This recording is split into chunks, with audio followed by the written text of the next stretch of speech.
Probably everyone in IT has heard about containers. It's this brand new thingy that will change everything and bring peace to Middle East and make IT so much better. Well, not really, but we know that. On the other hand, containers are very useful. They can totally change the way applications are deployed. They can, when used properly, enable the application teams to do more on their own, to be more self-sufficient, to give them better control of how their applications are packaged. So I expect that the application teams will be pushing very hard to have containers implemented on their infrastructure, or they might start running away into the cloud. Which means that the infrastructure team now has to be prepared for this new challenge. And if you want to be prepared for something unknown, first you have to understand how it works. And that's what we'll do in the first part of the workshop. We'll look at what the containers are, how the whole thing started with Linux SIG groups, and then we'll go into how container networking works. There are some very simple things that everyone is doing, and I'll explain how, for example, you can link containers to the outside world. And then the interesting part starts. Everyone wants to have application architectures where they have private segments, where traffic is isolated from the other applications, where no one else can see what this application does. It's hard to do. And Docker was the first solution to this particular problem.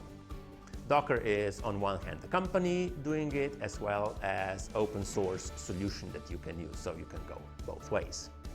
And they had some very creative ideas, implemented them in a well-packaged product, and we'll look at what they did and how they solved those dilemmas of isolating application traffic and give different applications different namespaces.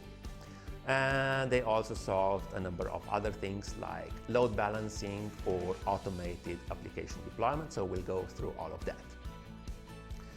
Unfortunately, people are talking about a new hype thing, Kubernetes.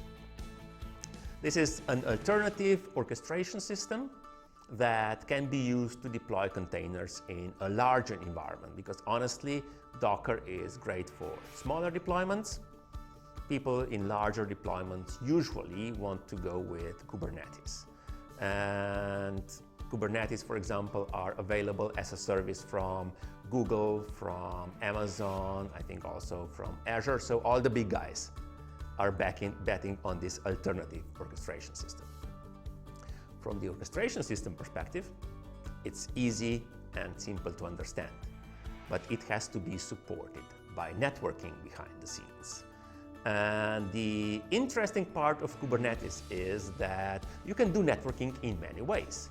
They give you options, they give you plugins, and there are at least 2, if not 3 open source plugins, and then there are commercial offerings like VMware's Kubernetes on top of VMware NSX. So in the second half of the workshop, we'll try to introduce at least some order into that mess. We'll try to analyze what the model that the Kubernetes uses is, what Kubernetes expects from the underlying networking stack, and then we'll go into some details because, you know, we only have one day, so we have to stop somewhere, and we'll go into how that conceptual model is implemented on various platforms. So I hope that by the end of the day, the attendees will understand A, what containers are, B, what the limitations of containers are and what the security implications are, because containers are not as safe as the virtual machines. Then they will definitely understand how networking works in simple container deployment scenarios. And in the end, we will have a glimpse into how different Kubernetes solutions work. So with that, they will be able to go back home and analyze whether they want to go down one or the other path when selecting the container orchestration system.